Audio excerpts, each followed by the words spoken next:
Guys দেখো আমি চলে এসেছি হচ্ছে আমার বাড়ি, মানে আমার নিজের বাড়ি। তো দেখো আজকে সন্ধ্যাবেলা টিফিনে বানাচ্ছি হচ্ছে হোয়াইট সস পাস্তা। তো তার জন্য দেখো সব জোগাড় যন্ত্র করে নিয়েছি। তো কি কি জোগাড় করেছি তো চলো তোমাদের সাথে শেয়ার করি। এদিকে দেখো সব সবজিগুলো কেটে রেখেছি, সবজি বলতে ক্যাপসিকাম, গাজর, পেঁয়াজ কেটে নিচ্ছি। আর এদিকে দেখো পাস্তাগুলোকে সব সেদ্ধ করে রেখে দিয়েছি।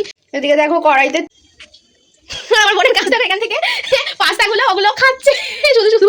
তো দেখো গাইস তেল গরম হয়ে গেছে, এবার আমি আস্তে আস্তে সবজিগুলো ছেড়ে দেবো।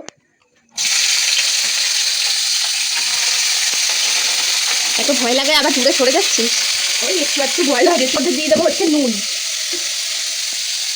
ভাজা হয়ে গেছে, তো এবার আমি পাস্তাটা এর মধ্যে দিয়ে দেবো। এবার দেখো গোলমরিচের গুঁড়ো দিয়ে দেবো একটু, আর পাস্তাটার মধ্যে একটুখানি দিয়ে দেবো হচ্ছে নুন। এই মুহূর্তে তাই আর দিলাম না, বন্ধ।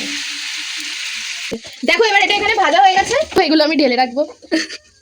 বন্ধ কর।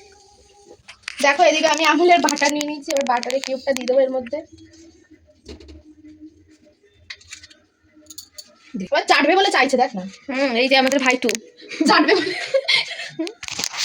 টাকা না, দেখো এরকম বন্ধ কর না, ওটা বন্ধ কর।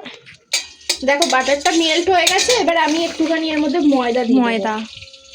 ময়দাটা অ্যাড করব অল্প।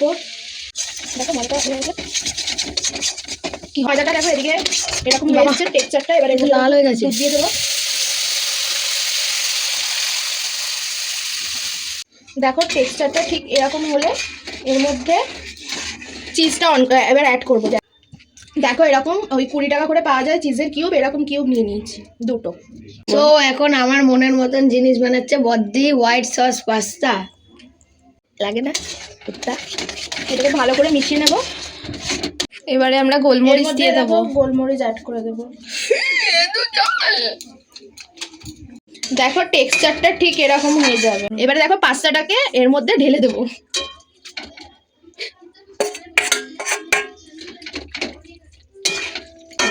দেখতে কিন্তু ভালো হয়েছে, খেতে কেমন হয়েছে এখনো জানি না। খেয়ে তারপরে টেস্ট করে তোমাদেরকে বলছি কেমন হয়েছে খেতে। এই যে দেখ কেমন হয়েছে, খেয়ে টেস্ট করে বল কেমন হয়েছে। খুব ভালো, তাই বিউটিফুল, অসাম, ডিলিশিয়াস।